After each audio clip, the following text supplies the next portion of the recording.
வீட்டுக்குள்ள காளி வீட்டுக்குள்ள வந்து டவல் எடுத்துட்டு உட்கார்றது, அந்த டவல் எடுத்துட்டு உட்கார்றது ஸ்கிரிப்ட்ல இல்ல, அது அவரே பண்ணாரு. ஸ்பாட்ல டப்புன்னு எடுத்துட்டு உட்காந்து தொடச்சாரு.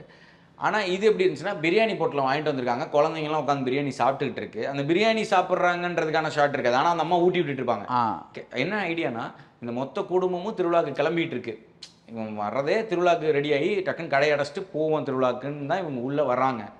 ஸோ ரைட்டிங் எப்படி இருந்ததுன்னா, காளி வீட்டுக்குள்ளே வரான், அவங்க சாப்பிட்டுட்டு இருக்காங்க. அப்போ அவங்க பேசுகிறாங்க, இந்த மாதிரி என்னம்மா திருவிழா கிளம்பலையா அப்படின்னா, ரெடி ஆகலையா, நான் ரெடி தான், அப்படியே கிளம்ப வேண்டியதான், நீங்களாம் ரெடினா போயிடலாம் அப்படின்னு சொல்லிட்டு இருக்காங்கன்றதான் ரைட். ஆனால் அது 2 ஷாட்டில் தான் கன்வே பண்ணுறேன். ஸ்கிரிப்டாக படிக்கும்போது அது ஒரு 4-5 ஷாட் தேவைப்படுதோ அப்படின்னு நமக்கு தோணுது.